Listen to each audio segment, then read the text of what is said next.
Is your marriage in trouble, but you're trying to save it and you need to protect yourself financially?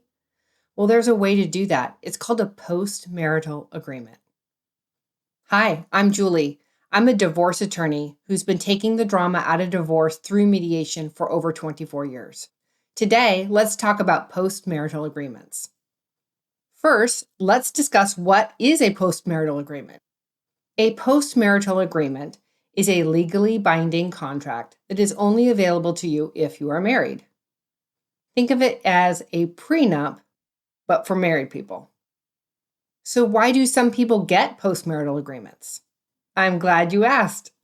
There are several reasons why people get post-marital agreements. Generally speaking, you're trying to save your marriage or you want to stay married, and one of the following has happened. Either somebody has had an affair, they're spending money like a drunken sailor, they've recently acquired a significant asset like inheritance or a new business, or they're just unpredictable in their behavior, potentially undiagnosed mental illness. These are the reasons why people tend to get a post-marital agreement. They're trying to save the marriage, but there's a whole bunch of drama going on in the marriage that makes them need to also protect themselves financially with a post-marital agreement. Most people would consider divorce in that situation and then get remarried if it all works out. But there is this option to get a post-marital agreement so it locks all the terms in while you're working on your marriage and you can stay married. This is really good for people who have concerns about marriage and divorce for religious reasons or for cultural reasons as well. It's also really good for people who realize that a divorce is going to be incredibly costly, meaning not just the amount that it takes to get divorced, but the post-divorce after effects. And they're trying to save their marriage, even if it's just for the financial reasons to stay married.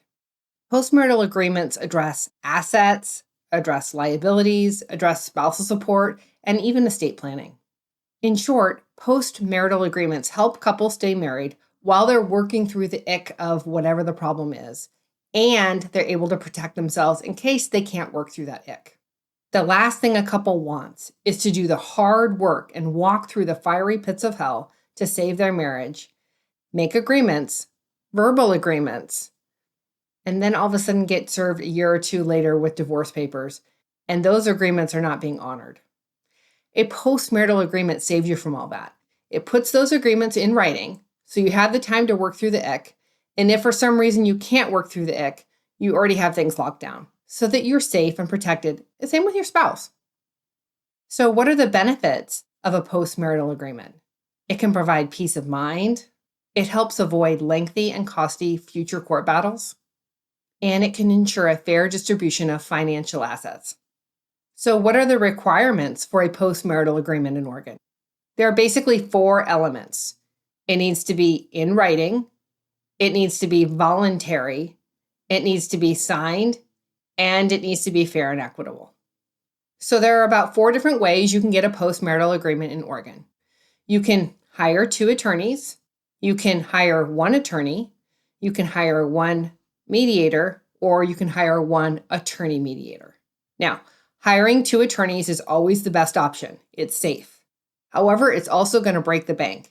Probably about 3 vacations worth. Hiring 1 attorney, not safe, because that person is only going to be advising 1 person. So let's say that attorney represents the husband. That means that the wife is completely hanging out there at the whim of the attorney and the husband. And everything will be in writing. So I can bet you that all those drafting clauses are going to benefit the husband and not the wife. So don't waste your money on just 1 attorney. You can hire a mediator. I'm putting that in air quotes because in Oregon, there's no licensing requirements to be a mediator.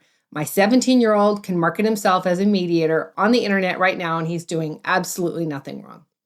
So all those people who say that they're mediators out there, but they don't have licenses like attorney, etc., to back them up, they don't know what they don't know. They have no education to back it up, and they have no insurance to back up if they've screwed up on you.